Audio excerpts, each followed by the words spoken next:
Hello दोस्तों, जय हिंद, जय भारत। मेरे हिंदी प्रेमी सभी छात्र छात्राओं को मैं बताना चाहता हूं कि जो भी यूजीसी नेट की तैयारी कर रहे हैं उनके लिए आज एक बढ़िया कृति मैला आंचल, जो कि उपन्यास है, फणीश्वर नाथ रेणु के द्वारा लिखा हुआ है, उसके बारे में हम आपको कथा वस्तु प्लस एमसीक्यूज कराने वाले हैं। तो देखिए, जब भी हम कोई लेसन पढ़ते हैं या लेसन के बारे में पढ़ते हैं तो सबसे पहली बात है कि हमारे अंदर धैर्य होना चाहिए। अब देखिए, चूंकि अगर अच्छे से पढ़ना है तो धैर्य जरूरी है। अगर आपके पास धैर्य नहीं है तो आप नहीं पढ़ पाएंगे, ये ध्यान रखना, ठीक है। एक एक रचना के बारे में हमको बड़े धैर्यपूर्वक पढ़ना होता है। तो हम ज़्यादा देर ना करते हुए आप धैर्य बनाए रखें और हम इसकी पहले कथा वस्तु को समझते हैं कि वास्तविकता में ये कैसे हुआ, कैसे लिखा गया है, ठीक है। इसके बारे में हम पढ़ते हैं। और सबसे पहले इसी के साथ मैं बता देना चाहता हूँ कि कुछ मैला आंचल यानी फणीश्वर नाथ रेणु के बारे में भी कुछ यहाँ पर बताया गया है, उसको भी बड़े आसानी से हम आपको बताने वाले हैं, ठीक है। तो देखिए, मैला आंचल फणीश्वर नाथ रेणु जी को निर्विवाद प्रेमचंद परंपरा की सामाजिक चेतना का सशक्त उपन्यास लेखक माना जाता है, ठीक है। किसका? प्रेमचंद परंपरा का फणीश्वर नाथ रेणु जी को, या जो फणीश्वर नाथ रेणु जी का मैला आंचल है उस समय का लेखक माना जाता है। प्रेमचंद्र के बाद फणीश्वर नाथ रेणु जी ने निश्चित रूप से सामाजिक मूल्यों की पुष्टि कर प्रेमचंद्र की सामाजिक चेतना का विकास किया है। मैला आंचल सन 1954 में उन्होंने लिखा था। इसके बाद पलती परिकथा 1950 में, दीर्घ तपा भी है 1963 में लिखा गया था, और जुलूस जो है 1965 में लिखा गया फणीश्वर नाथ रेणु का उपन्यास है। फणीश्वर नाथ रेणु द्वारा लिखित उपन्यास मैला आंचल की गोदान के बाद हिंदी साहित्यिक परंपरा में सबसे महत्वपूर्ण हिंदी उपन्यास के रूप में माना जाता है। यानी कि अगर गोदान है जो प्रेमचंद जी का है तो उसको सबसे महत्वपूर्ण उपन्यास माना जाता है हिंदी साहित्य परंपरा में। और मैं आपको बता देना चाहिए, इसमें आपको बहुत सारी चीज़ें मिलने वाली हैं। इसमें आपको 10 से 20 कम से कम इससे जुड़ी हुई फैक्ट मिलेंगे, 35 आपको प्रश्न मिलेंगे, है ना। तो साथ बने रहना है। यह एक आंचलिक उपन्यास है जो अभी हम पढ़ रहे हैं, मैला आंचल। तो यह एक आंचलिक उपन्यास है, यहाँ से भी एमसीक्यूज या ऑब्जेक्टिव प्रश्न बन सकते हैं। तो यह एक आंचलिक उपन्यास या क्षेत्रीय उपन्यास में हिंदी का सबसे बड़ा उदाहरण है। नेपाल की सीमा से सटे उत्तर पूर्वी बिहार के एक पिछड़े ग्रामीण अंचल को पृष्ठभूमि बनाकर रेणु ने इसमें वहाँ के जीवन का, जिससे वह स्वयं ही घनिष्ठ रूप से जुड़े हुए थे, अत्यंत जीवंत और मुखर चित्रण किया है। कथासार मैला आंचल का कथानक एक युवा डॉक्टर है जो अपनी शिक्षा पूरी करने के बाद पिछड़े गांव को अपने कार्य क्षेत्र के रूप में चुनता है। मतलब डॉक्टर बनने के बाद वो अपने एक छोटा सा गांव होता है वहां पर पहुंचता है, ठीक है। तथा इसी क्रम में ग्रामीण जीवन के पिछड़ेपन, दुख, दैन्य, अभाव, अज्ञान, अंधविश्वास के साथ साथ तरह तरह के सामाजिक शोषण चक्रों में फंसी हुई जनता की पीड़ाओं और संघर्षों से भी उसका साक्षात्कार होता है। आगे हम यदि पढ़ें इसमें तो कथा का अंत इस आशामय संकेत के साथ होता है कि युगों से सोई हुई ग्राम चेतना तेजी से जाग रही है। कथा शिल्पी फणीश्वर नाथ रेणु की इस युगांतकारी औपन्यासिक कृति में कथा शिल्प के साथ साथ भाषा शिल्प और शैली शिल्प का विलक्षण सामंजस्य है, जो जितना सहज स्वाभाविक है उतना ही प्रभावकारी और मोहक भी। ग्रामीण अंचल की ध्वनियों और धूसर वातावरण से संपन्न यह उपन्यास हिंदी कथा जगत में पिछले कई दशकों से एक क्लासिक रचना के रूप में स्थापित है। कुछ आलोचकों ने इसे गोदान के बाद इसे हिंदी का दूसरा सर्वश्रेष्ठ उपन्यास माना है, ठीक है। वस्तु विधान जो है वो मैला आंचल में मुख्य कथा डॉक्टर प्रशांत कुमार और कमला की प्रेम कथा है, ठीक है। आगे यदि हम पढ़ें इसमें तो मैला आंचल के लेखक का उद्देश्य कोई कहानी कहना नहीं है, वह तो मैला आंचल की ही एक कहानी कहता है। अनेक पात्रों की कहानियों के द्वारा एक भारतीय ग्राम के माध्यम से भारतीय जनजीवन और भारतीय जीवन की दुर्बलताओं, अभावों कमियों और भारतीय जीवन की सामाजिक, राजनीतिक, आर्थिक और धार्मिक स्थितियों को अभिव्यक्त करना लेखक चाहता है। इसलिए कथा कहने का मोह लेखक को नहीं रहा है। उपन्यास की पूर्वार्ध अत्यंत रोचक एवं गठित है, मतलब पहले का जो भाग है, और धीरे धीरे वह शिथिलता की ओर दृढ़ हो गया है। डॉक्टर प्रशांत कुमार और कमला के प्रसंग से कथा में एक गति आती है जिसका प्रभावोत्पादक अंत दोनों के मिलन से हो गया है। उपन्यासकार के द्वारा उठाए गए राजनीतिक आंदोलनों की रूपरेखा इस प्रेम कथा में दब गई है। यह एक दृश्यात्मक उपन्यास है क्योंकि यहाँ वर्णन ना होकर छोटे छोटे से दृश्य हैं। परंपरागत शिल्प को आधार मानकर इस उपन्यास का विश्लेषण करें तो यह अनुभव करेंगे कि केंद्र में मूल कथा के अभाव में और अन्य कथाओं का मुख्य कथा से सैकड़ों स्थलों पर संबंध ना होने के कारण अनविति का प्रभाव खटकेगा। यानी कि आपको लगेगा कि ये पता ही नहीं, समझ ही नहीं आ रही है, जैसे कोई मूवी समझ नहीं आती है ना, वैसे ही ये कथा जब आप पढ़ेंगे, ये उपन्यास पढ़ेंगे तो आपको ऐसा लगेगा। किंतु भारतीय जनजीवन के चित्रण को उपन्यास का कथ्य माने तो यह शिल्प की नवीनता के फलस्वरूप सुंदर स्थापत्य का नमूना है। चरित्र विधान व्यक्तिपरक उपन्यास समष्टि को ही प्रधानता देता है।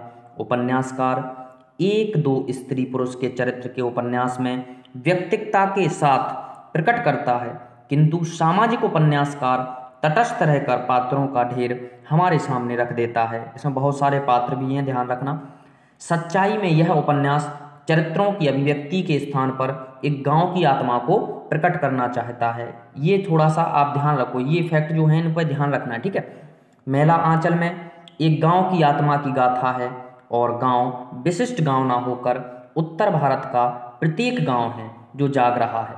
अनेक चरित्र के प्रतीक हैं। सेवादास मठ के महंत का, बलदेव राजनीतिक चेतना का, यहाँ से ध्यान रखना, ठीक है। सेवादास मठ के महंत का, बलदेव राजनीतिक चेतना का, बाबनदास गांधी जी का, और कालीचरण जो है वो सोशलिस्ट नेताओं का, वासुदेव जो हैं वो कम्युनिस्ट नेता का, और लक्ष्मी जो है वो मठ की कोठारिन का, और डॉक्टर आदर्शवाद और मानवतावादी विचारधाराओं का प्रतीक है। यहाँ स्क्रीनशॉट आप जरूर ले लेना, यहाँ जो है वो पूरा का पूरा इम्पोर्टेंट है, ठीक है। इसके बाद है बलदेव, बाबनदास और कालीचरण का चरित्र चित्रण अपूर्व उत्तरा है। लेखक को बलदेव का बड़ा ममत्व मिला है और उसका चरित्र बड़ा ही दर्द भरा और सजीव उतरा है। बाबनदास महात्मा गांधी का प्रतिरूप हैं, ध्यान रखना, बाबनदास महात्मा गांधी का प्रतिरूप हैं और उन देश के नेताओं का जो लोभ में नहीं पड़े। कालीचरण का चरित्र देश की बढ़ती हुई जागरूक जनता के प्रतिनिधि का। बलदेव, बाबनदास और कालीचरण के चरित्र चित्रण द्वारा ही लेखक ने सामाजिक और राजनीतिक जीवन और उसके खोखलेपन का खाका खींचा है। डॉक्टर और कमला उपन्यास के नायक और नायिका ना होकर प्रधान पुरुष और प्रधान स्त्री पात्र हैं, ये ध्यान रखना है। यह नायक या नायिका विहीन उपन्यास है। अब जैसे नायक अगर पूछा जाए तो नायक नायिका तो यही बताना है, लेकिन जो मुख्य बात है वो बता रहे हैं, ठीक है। यह नायक नायिका विहीन उपन्यास है।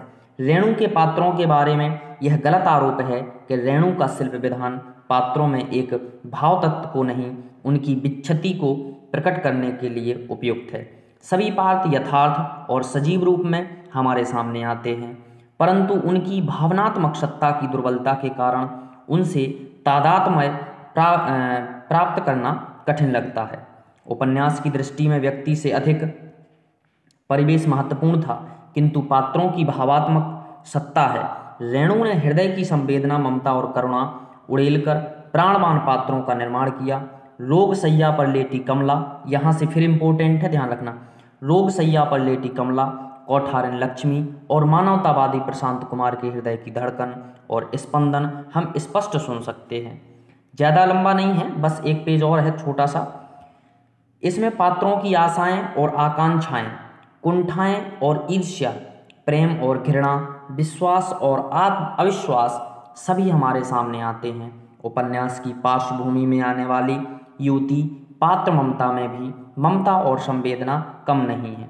प्रशांत सोचता है शरत बाबू के उपन्यासों की यह नारी अपने विश्वास पर अडिग रहकर आज भी आगे बढ़ रही है।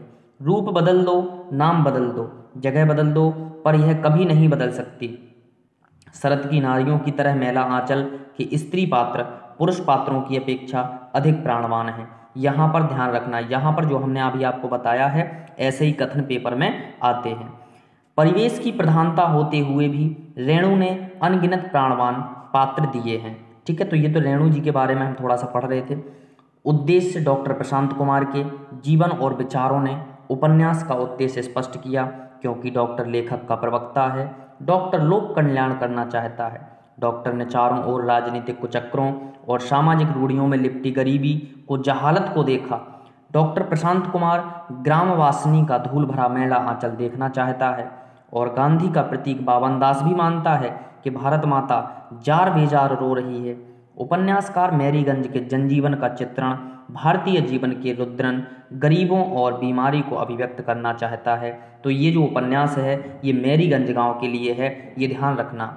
ठीक है, किंतु ममता प्रशांत कुमार को पत्र के माध्यम से आधुनिक युग की युद्ध जनित पीड़ित मानवता से जोड़ना चाहती है। वह आधुनिक सभ्यता की विभीषिका पर तीखा व्यंग प्रकट करती है कि युद्ध के विषैले गैसों ने सारे समाज के मानवों को विकृत कर दिया है। मानवतावाद ही उपन्यास कर मूल संदेश है। लेखक राजनीतिक मतवादी से मुक्त होकर मानव कल्याण की कामना करता है। एक गांव के सामाजिक, धार्मिक और राजनीतिक जीवन का अंकन सामूहिक दृष्टिकोण से करता है। ठीक है, तो यहाँ पर हमें अब थोड़ा सा ये पढ़ना जरूरी है, यहाँ व्यष्टि प्रमुख ना होकर समष्टि का अंकन ही लेखक का उद्देश्य है। ठीक है, यहाँ पर ध्यान रखना। अब ये नेट का एग्जाम जो है उसमें बहुत सारे ऐसे क्वेश्चन पूछे जाते हैं जो लिखा तो मेला आंचल होगा लेकिन उसकी कथा वस्तु से आपको मिलेंगे, तो ध्यान रखना यहाँ व्यष्टि प्रमुख ना होकर समष्टि का अंकन ही लेखक का उद्देश्य है। यहाँ व्यक्ति चिंतन ना होकर समाज चिंतन है। व्यष्टि सत्य ना होकर समाज सत्य, व्यक्ति ना होकर समाज है। मैरीगंज के समाज में व्यक्ति खो जाते हैं और उभरता है तो केवल समाज। उपन्यास की विषय वस्तु सामाजिक है, पात्र सामाजिक और उद्देश्य सामाजिक है। गांव के परिवेश में व्यक्ति से अधिक समाज उभरता है। ठीक है, अब इसके हम जो इम्पोर्टेंट तथ्य हैं उनको देख लेते हैं जहां से आपके प्रश्न बन करके आने हैं। मेला आंचल का प्रकाशन 1954 ईस्वी में हुआ था। मेला आंचल उपन्यास का नायक कौन है? तो मैरीगंज का अंचल है। मेला आंचल की कथा वस्तु 2 खंडों में विभाजित है। कितने खंडों में? 2 खंडों में। मेला आंचल के प्रथम खंड में 44 तथा दूसरे खंड में 23 परिच्छेद हैं। ठीक है, मेला आंचल उपन्यास में 18 मुख्य तथा 78 गौण कथाएं भी हैं। ये ध्यान, मतलब 2 भागों में प्रकाशित है, ये ध्यान रखना। ठीक है, इसके बाद मेला आंचल उपन्यास आंचलिक उपन्यास माना जाता है और साथ ही साथ रांची स्थित पागल खाने को कहा जाता है कांके, इसी में है। विश्वनाथ प्रसाद मल्लिक राज पारबंगा के तहसीलदार हो गए हैं। मैरीगंज में पढ़े लिखे आदमियों की संख्या 10 बताई गई है। ठीक है, तो मैरीगंज में पढ़े लिखे आदमियों की संख्या कितनी बताई गई है? 10। इंपॉर्टेंट है। कोठारिन है लक्ष्मी। माँ के मरने के बाद बालदेव अजोधी भक्त की भैंस चराता है और डॉक्टर प्रशांत का नौकर प्यारू था। डॉक्टर प्रशांत का नौकर क्या था इसमें? प्यारू था। डॉक्टर प्रशांत हिंदू विश्वविद्यालय में अपने पिता का नाम डॉक्टर अनिल कुमार बनर्जी लिखवाते हैं। एक बार फिर पढ़ लेंगे। डॉक्टर प्रशांत हिंदू विश्वविद्यालय में अपने पिता का नाम डॉक्टर अनिल कुमार बनर्जी लिखवाता है। माँ के मरने के बाद बलदेव अजोधी भक्त की भैंस चराता है और डॉक्टर प्रशांत का नौकर कौन है? प्यारू है। ठीक है, कोठारिन कौन है? लक्ष्मी है। मैरीगंज में पढ़े लिखे लोगों की संख्या कितनी है? 10 है। ठीक है, चलिए और कुछ हम इम्पोर्टेंट तथ्य देखते हैं इसमें। इसके बाद है महंत सेवकदास का चेला रामदास था। महंत सेवकदास का चेला कौन था? रामदास था। तंत्रमा टोली की औरतों की सरदारिन रमजूदारा की स्त्री थी। किसकी स्त्री थी? रमजूदारा की स्त्री थी। और गांव के लोग सुमर्तिदास का लबड़ा आदि समझते थे। इसके बाद जिला का सबसे बड़ा किसान भोला बाबू था। जिला का सबसे बड़ा किसान कौन था? भोला बाबू। इंपोर्टेंट था। मेला आंचल की कथा वस्तु का घटना स्थल क्या है? तो ये आप लोगों ने पढ़ा तो हो गई, लेकिन मैं फिर बता देता हूँ। पूर्णिया जिले का मैरीगंज गांव, ठीक है, पूर्णिया जिले बिहार का पूर्णिया जिला मैरीगंज गांव। इसके बाद मेला आंचल की जो भाषा है वो मैथिली मिश्रित खड़ी बोली है। साल भर की कमाई का लेखा जोखा खमहार यानी खलिहान में होता था। महात्मा गांधी की गनही महात्मा कहा गया है। इसके बाद कमली नल की तस्वीर के नीचे प्रशांत नाम लिखती है। अब कहेंगे कमली कहाँ नाम लिखती है प्रशांत का? तो नल की तस्वीर के नीचे। गांव के लोग अर्थशास्त्र का साधारण सिद्धांत भी नहीं जानते थे। अंग्रेज W मार्टिन वहां आया, उसकी पत्नी का नाम मेरी था, इसलिए उस गांव का नाम मेरीगंज रखा गया। अब ये भी ध्यान रखना। कालीचरण और मंगला चरखा सेंटर चलाते थे, ठीक है। इसके बाद बावनदास उपन्यास में महात्मा गांधी का प्रतीक या प्रतिरूप है, ठीक है। यह उपन्यास नायक नायिका विहीन है और यहाँ पर जो नायक है वो है मैरीगंज गांव, ठीक है। चलिए आगे हम पढ़ लेते हैं और इससे संबंधित हम कुछ MCQs लाए हैं, उनको लगा लेते हैं तो आपसे बन जाएंगे, ठीक है। चलिए तो पहला आपको प्रश्न स्क्रीन पर दिख रहा होगा, उपन्यास की कथा वस्तु कैसी है? तो उपन्यास की कथा वस्तु मैंने आपको पहले ही बता दी थी कि आंचल प्रधान है। कैसी है? आंचल प्रधान है, पात्र प्रधान नहीं लगाना है, पात्र प्रधान नहीं है, बार बार हमने आपको कहा है, ठीक है। तो यहाँ पर जो आपका सही आंसर है वो क्या हो जाएगा? बी हो जाएगा, ठीक है। अगला लिखें, अगला है, इसमें फूल भी हैं, धूल भी हैं, गुलाब भी है, कीचड़ भी है, चंदन भी है, सुंदरता भी है, ऐसा एक कथन है। ये कथन है, ये किसका है? तो सीधी सी बात है, ये किसका है? फणीश्वर नाथ रेणु जी का है। और ये अपने उपन्यास के बारे में उन्होंने कहा है कि इसमें फूल भी है, धूल भी है, गुलाब भी है, कीचड़ भी है, चंदन भी है और सुंदरता भी है, ठीक है। चलिए आगे बढ़ते हैं। कालीचरण किस पार्टी के सदस्य था? कालीचरण जो है वो किस पार्टी का सदस्य था? तो सभी को ज्ञात है, अभी हमने पढ़ा भी था, वो कौन सी पार्टी का सदस्य था? तो वो था सोशलिस्ट पार्टी का। किस पार्टी का सदस्य था? तो सोशलिस्ट पार्टी का सदस्य था, ठीक है। आगे क्वेश्चन है, मेला आंचल में राजपूत टोली का मुखिया कौन था? ठीक है, तो मेला आंचल में राजपूत टोली का मुखिया कौन था? तो यहाँ पर आपका सही आंसर हो जाएगा राम कृपाल सिंह। कौन था? राम कृपाल सिंह जो थे वो मेला आंचल में राजपूत टोली के मुखिया थे, ठीक है। चलिए अब चूंकि ये देखिए बहुत बड़ा है इसलिए हमने इसकी केवल कथा वस्तु आपको बताई है, बाकी आपको हम बता नहीं पाएंगे क्योंकि बहुत दो भागों में है, ठीक है। इसके बाद हमने आपको कथाएं भी बताई हैं कि उपकथाएं उसमें कितनी सारी जुड़ी हुई हैं। 5वां है, रुपया को बजाकर देखा जाता है और आदमी को एक ही बोली में पहचाना जाता है। ये जो कथन है ये किसका है? तो ये महंत सेवादास जी थे, उनका कथन है कि रुपया को बजाकर देखा जाता है और आदमी को एक ही बोली में पहचाना जाता है, ठीक है। तो यहाँ पर आपका सही आंसर क्या हो जाएगा? ए नंबर हो जाएगा। क्लियर है? नेक्स्ट हम आगे बढ़ेंगे और क्वेश्चन नंबर है 6वां कि मेला आंचल के लिए रेणु जी को कौन सा अवार्ड मिला था? तो मेला आंचल के लिए रेणु जी को जो अवार्ड मिला था वो मिला था आपको पद्मश्री अवार्ड। मेला आंचल के लिए रेणु जी को कौन सा अवार्ड दिया गया? तो पद्मश्री अवार्ड से इनको सम्मानित किया गया था। क्लियर है? चलिए आगे बढ़ेंगे। अब लोगों को चाहिए कि अपनी टोपी पर लिखवा लें भूमिहार राजपूत। भाई जातिवाद फैला था तो वहाँ पर लिखा हुआ था कि अब लोगों को अपनी अपनी टोपी पर लिखा लेना चाहिए कि हम भूमिहार हैं, हम राजपूत हैं, हम कायस्थ हैं, हम कुम्हार हैं, ठीक है। तो ये सब किसने कहा? तो यहाँ पर ये सब कहने वाले कौन थे? बावनदास थे। ये सब कौन थे कहने वाले? बावनदास नाम का एक पात्र था, वो है, ठीक है। चलिए आगे बढ़ेंगे। जाति बहुत बड़ी चीज है। जाति की बात ऐसी है कि सभी बड़े बड़े लीडर अपनी अपनी, मतलब पूरा कथन मैंने नहीं लिखा है लेकिन आप इतने से समझ सकते हो। और ये जो है यहाँ पर ये कहा था किसने? बलदेव ने। किसने कहा था? ये बलदेव ने, ठीक है। चलिए आगे बढ़ते हैं। यह संतोष कितना महान है जिसके सहारे यावर जी रहा है। तो यहाँ पर जो ये वाला जो कथन है ये किसने कहा था? तो 9वां का जो कथन था ये डॉक्टर प्रशांत जी ने कहा था। किसने कहा था? डॉक्टर प्रशांत जी ने कहा था। चलिए आगे बढ़ेंगे। गांव में चील काग उड़ेगा, गांव में केवल चील काग उड़ेगा, मतलब उनका कहना था कि अगर ऐसे रहोगे ना तो एक दिन विनाश हो जाएगा और गांव में केवल चील और काग ही उड़ेंगे। तो ये जो कथन था ये किसने कहा? तो आप इसको लगा सकते हो जोतकी काका। एक उसमें कौन थे? जोतकी काका भी थे, जिन्होंने कहा था कि गांव में तो मुझे लगता है एक दिन चील और काग ही उड़ेंगे।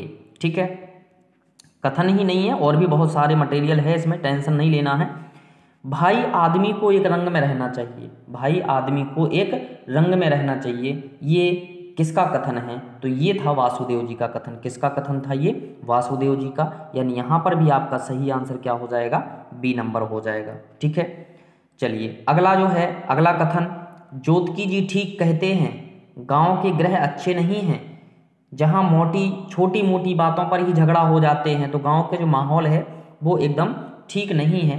तो यहाँ पर जो 12वें का आंसर हो जाएगा वो आपको बताना है। तो 12वें का यहाँ पर हो जाएगा लक्ष्मी जी का। ठीक है, ये कथन वो है ये किसका कथन है? तो ये लक्ष्मी जी का कथन था। ठीक है, चलिए आगे बढ़ते हैं। साहब मैं बाहरी आदमी नहीं, इसी जिले का हूँ। तो ये जो कथन है ये किसका था? तो ये जो कथन है ये हमारा दरोगा साहब का था कि साहब मैं कोई बाहरी आदमी नहीं हूँ, मैं तो इसी जिले का हूँ। तो ये जो कथन है ये किसका है? दरोगा साहब का था। ठीक है, इसके बाद है मौसी। पार्वती की माँ जो थी, गणेश की नानी को लाठी से कौन मार देता है? मतलब पार्वती की माँ को गणेश की नानी को लाठी से कौन मार देता है? तो यहाँ पर भाई 14 का आंसर जो है वो लाठी से मारने वाला कोई और नहीं हीरू होता है। लाठी से मारने वाला कौन होता है? उनको हीरू मारता है। ठीक है, चलिए आगे हम बढ़ेंगे और एक बार मैं पुनः आपको याद करा दूं कि 1954 में ये प्रकाशित हुआ था, और साथ ही साथ मैं आपको ज्ञात करा दूं कि ये पात्र प्रधान नहीं है, ये आंचल प्रधान है या फिर समाज प्रधान भी कह सकते हो। और साथ ही मैं बता दूं कि इस गांव में, यानी कि जो गांव था हमारा मैरीगंज, तो मैरीगंज जो है इसमें केवल पढ़े लिखों की संख्या 10 बताई जाती है। ठीक है, चलिए आगे बढ़ते हैं। हर गौरी पर कौन तीर चलाता है? अब हर गौरी पर कौन तीर चलाता है? तो यहाँ पर जो है वो एक जगारी नाम का व्यक्ति होता है, वो हर गौरी पर क्या होता है? तीर चला देता है। ठीक है, चलिए आगे बढ़ेंगे। अनाज की ऊंची दर में किसको फायदा होता है? तो अनाज की अगर ऊंची दर होती है, अनाज की अगर ऊंची दर होती है तो इसमें तहसीलदार को भी फायदा होता है, सिंह जी को फायदा होता है और खिलावन सिंह यादव जी को भी फायदा होता है, मतलब इन सबको फायदा होता है। ठीक है, चलिए आगे बढ़ते हैं। सोशलिस्ट पार्टी की पत्रिका लाल पताका संपादक कौन थे? सोशलिस्ट पार्टी की एक पत्रिका थी लाल पताका, तो उसके संपादक हमें बताना है कि उसके संपादक कौन थे। तो यहाँ पर हो जाएगा चिंगारी जी। कौन थे? चिंगारी जी। सोशलिस्ट पार्टी की एक पत्रिका निकलती थी लाल पताका, उसके संपादक थे। ठीक है, चलिए आगे बढ़ेंगे। सी यहाँ पर सही हो जाएगा। मैरीगंज गांव का मुख्य पैदावार क्या नहीं था? मतलब मैरीगंज गांव में कौन सी फसल मुख्य पैदावार में नहीं आती थी? तो वहां पर जो था गेहूं जो है वो मुख्य पैदावार नहीं होती थी। यानी यहाँ पर जो आपका सही आंसर है वो क्या हो जाएगा? डी हो जाएगा। ठीक है, चलिए आगे बढ़ेंगे। मेला आंचल में डॉक्टर प्रशांत को किसने गिरफ्तार करवाया? तो मेला आंचल में डॉक्टर प्रशांत को किसने गिरफ्तार करवाया था? तो मेला आंचल में डॉक्टर प्रशांत जी को छुट्टन बाबू, ये थोड़ा सा मतलब गुंडे टाइप में व्यक्ति था। ठीक है, छुट्टन बाबू, तो छुट्टन बाबू ने गिरफ्तार करवाया था। ठीक है, चलिए आगे बढ़ेंगे। ममता ने कमला के पुत्र को क्या नाम दिया? अब ममता ने जो है वो कमला के पुत्र को क्या नाम दिया था? तो ममता ने कमला के पुत्र को नाम दिया था कुमार नीलोत्पल। कौन सा नाम दिया था? कुमार नीलोत्पल। यानी 20 का यहाँ पर क्या हो जाएगा? बी आंसर सही हो जाएगा। ठीक है, चलिए आगे बढ़ते हैं। देखिए 2-4 बार पढ़ लोगे आराम से आपको याद हो जाएगा। देखो प्रैक्टिस होनी चाहिए, है ना। रामदास किससे दासन रखने की अनुमति मांगता है? रामदास को एक दासन रखनी थी, तो वो किससे अनुमति मांगता है? तो वो मांगता है लक्ष्मी से। किससे? लक्ष्मी जी से उनको क्या करना होता है? अनुमति मांगनी होती है दासन रखने के लिए। ठीक है, तो आंसर क्या हो जाएगा? सी। मटका पुराना नौकरान है, भूख से मरेंगे। मटका पुराना नौकरान है, भूख से मरेंगे। ये जो कथन था इस प्रकार का, ये कथन किसका था? तो यहाँ पर 22वें का जो आंसर है वो हो जाएगा रामदास जी का। किसका कथन हो जाएगा ये? रामदास जी का। यानी बी नंबर यहाँ पर आपका सही आंसर हो जाएगा। ठीक है, इसके बाद है 23, सकलदीप को कलकत्ता से कौन लाया? तो एक सकलदीप भी थे भैया, तो सकलदीप को उनके ससुर जी गए थे लेने के लिए, तो यहाँ पर आंसर क्या हो जाएगा? ससुर। होटल में बर्तन कौन मांजता था? तो होटल में जो बर्तन मांजने वाले थे वो थे सकलदीप। अब सकलदीप को ही ससुर जो हैं वो वहाँ से लेने के लिए जाते हैं। ठीक है, चलिए आगे बढ़ते हैं। जुलूस में रथी को किसने कंधा नहीं दिया था? तो जुलूस चल रहा था तो उसमें रथ को कंधा किसने नहीं दिया था? तो वो थे हमारे खिलावन जी। खिलावन जी ने जुलूस में रथ को कंधा नहीं दिया था। ठीक है, अब बहुत सारी इसमें स्टोरियां जुड़ी हुई हैं अलग अलग तरीके से। इसके बाद है विले कपी क्या था? तो जितना मिल रहा है आपको उतना पढ़ लो आप। ठीक है, ये जितना मैंने आपको करा दिया है ये मान करके चलना, ये अपने आप में बहुत है। विले कपी क्या था? तो 26 का यहाँ पर हो जाएगा ए। एक कुत्ता था जिसका नाम था क्या? विले कपी। ठीक है, चलिए आगे बढ़ते हैं और अगला क्वेश्चन है, घर घराना सहित कांग्रेसी हो गए थे, मतलब पूरा घर इनका जो है वो कांग्रेसी हो गया था। और ये किसका घराना था? तो ये था छुट्टन बाबू जी का। भाई यही तो गुंडागर्दी करते थे, है ना? तो छुट्टन बाबू का पूरा घराना ही कांग्रेसी हो गया था। ठीक है, तो यहाँ 27 का क्या हो जाएगा? सी। स्प्रिंग खां क्या करता है? स्प्रिंग खां जो है वो क्या करता था? तो स्प्रिंग खां जो है वो क्या करता था? तो यहाँ पर जो आपका सही आंसर हो जाएगा वो हो जाएगा गाड़ी हाँकने का काम करता था। कौन? स्प्रिंग खां। ठीक है, इसके बाद है नागर क्या है? भारत पाकिस्तान की सीमा रेखा, बारहमासी नदी, दोनों या फिर नन। तो यहाँ पर जो 29 है वो यहाँ पर हो जाएगा दोनों। नागर क्या है? वो भारत पाकिस्तान की सीमा रेखा भी है और साथ में बारहमासी नदी भी है जो भारत और पाकिस्तान को अलग करती है। ठीक है, चलिए आगे बढ़ेंगे। बावनदास बालदेव को गांधी जी की लिखी चिट्ठी किसे देने को देता है? मतलब बावनदास जो है बालदेव से कहता है कि ये चिट्ठी आप गांधी जी की लिखी चिट्ठी दे देना। अब किसको देने के लिए कहता है? तो यहाँ पर 30 का आपका हो जाएगा गांगुली को देने के लिए। किसको? गांगुली को देने के लिए कहता है। तो 30 का यहाँ पर क्या हो जाएगा? B number. मनोहर सुगंध इनमें से किससे निकलती है? बीजक से, लक्ष्मी की देह से, चंदन से या नन ऑफ दीज? तो यहाँ पर 31 का जो आंसर हो जाएगा वो हो जाएगा नन ऑफ दीज। ठीक है, 31 का जो आंसर हो जाएगा वो हो जाएगा नन ऑफ दीज। मनोहर सुगंध इनमें से किससे निकलती है? ठीक है, चलिए आगे बढ़ेंगे और अगला जो है, झगड़ू न जाहू कछरिया बेई मनवो के ठाट जहाँ। झगड़ू न जाहू कछरिया बेई मनवो के ठाट जहाँ। तो यहाँ पर जो सही आंसर हो जाएगा ये महात्मा गांधी जी का कथन है। ठीक है, चलिए आगे बढ़ते हैं। अभी थोड़े से और लगभग 9 तो और हमारे रह गए होंगे। लक्ष्मी कोठारिन महात्मा जी को किसका भगत बताती है? तो लक्ष्मी कोठारिन महात्मा जी को किसका भगत बताती है? तो वो बताती है किसका? सदगुरु जी का। ठीक है, चलिए आगे बढ़ते हैं और मैं थोड़ा सा स्पीड में करा रहा हूँ क्योंकि आधा या 34-35 मिनट में ये पूरी वीडियो आपकी कवर हो जाए। दुनिया के 2 गुण को देखने के पहले अपनी काया, ऐसा एक कथन था। अब ऐसा जो कथन है वो लक्ष्मी जी का कथन था। ठीक है, तो यहाँ पर आपका सही आंसर क्या हो जाएगा? सी हो जाएगा। ठीक है, अगला है, बालदेव किसके चरण पकड़कर भारत माता की जय बोलने लगे? तो बालदेव जो है वो किसके चरण पकड़कर भारत माँ की जय बोलने लगे? तो वो लक्ष्मी कोठारिन के चरण पकड़कर भारत माँ की जय बोलने लगे थे। ठीक है, इसके बाद है, जोतकी जी ने खूब नक्षत्र बलि किसे कहा है? जोतकी जी ने खूब नक्षत्र बलि किसे कहा है? तो यहाँ पर जो 36 का आंसर हो जाएगा वो कालीचरण जी को कहा था। किसको? कालीचरण जी को कहा था। ठीक है, इसके बाद अगला प्रश्न है, कौन हमेशा अपनी झोली में गीता और रामकृष्ण कथा ये लेकर के घूमता था? ये बहुत अच्छा क्वेश्चन है, ध्यान रखना। तो यहाँ 37 का क्या हो जाएगा? ममता जी। तो ममता जी ऐसी थी जो अपनी झोली में क्या? गीता और रामकृष्ण कथामृत लेकर के घूमता था। ठीक है, किसके ऊपर घटनाओं की तीव्र प्रतिक्रिया होती है? तो 38 का यहाँ पर जो आपका सही, कमली, जो कि एक डॉक्टर की क्या होती हैं? प्रेम का होती हैं। तो यहाँ पर कमली जी के ऊपर घटनाओं की तीव्र प्रतिक्रिया होती है। आज का ये लास्ट प्रश्न है और मैं चाहूँगा कि जिसको ये पसंद आया हो प्लीज़ लाइक करें और शेयर करें। ठीक है, उपन्यास के अनुसार गौरा का अर्थ क्या है? तो उपन्यास के अनुसार गौरा का जो अर्थ होता है वो है शंकर जी से। किससे है? गौरा का अर्थ है उनका शंकर जी से। तो यहाँ पर आपका सी क्या हो जाएगा? सही आंसर हो जाएगा। आज की क्लास को यहीं ख़त्म करते हैं। कल हम मिलेंगे आपको एक नए चैप्टर के साथ। यूजीसी नेट में जो भी सिलेबस है उसी के अनुसार अब हम लोग पढ़ेंगे। विकल्प भी मिलेंगे आपको, कथा वस्तु। आज थोड़ा सा इसमें हो सकता है कि मिसप्रिंट हुआ हो, या साथ ही साथ कुछ आपको एक आध जगह लगा हो कि सर ने यहाँ पर समझाया नहीं है। तो चूँकि इतना हमारे पास टाइम नहीं था, ये जल्दी में वीडियो बनाई गई है, तो अब कल से जो है वो आपकी सुबह से क्लास होगी 8 बजे। ठीक है, तो आराम से हम उसको डिफाइन करेंगे। और साथ ही साथ अब जो अगली क्लासें होने वाली हैं वो मैं आपको बता देता हूँ।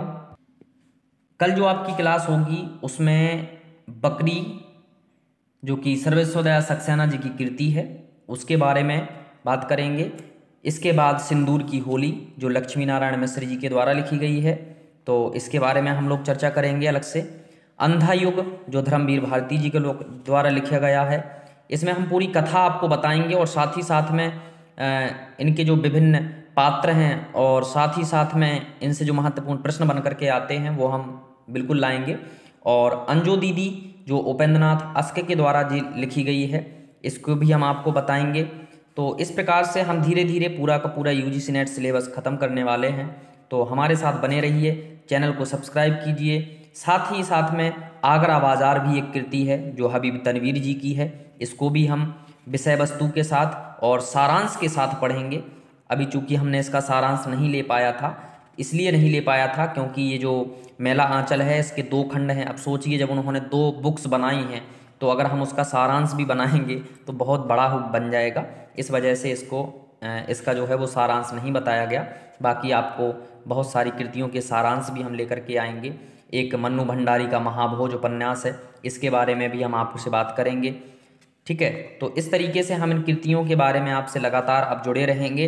तो यूजीसी नेट के लिए तैयारी करने के लिए आप बने रहें हमारे साथ। भीष्म साहनी के द्वारा लिखी गई एक तमस है, उपन्यास है, इसको भी हम लोग पढ़ेंगे। तो चलिए आज के लिए जय हिंद, जय भारत, वंदे मातरम।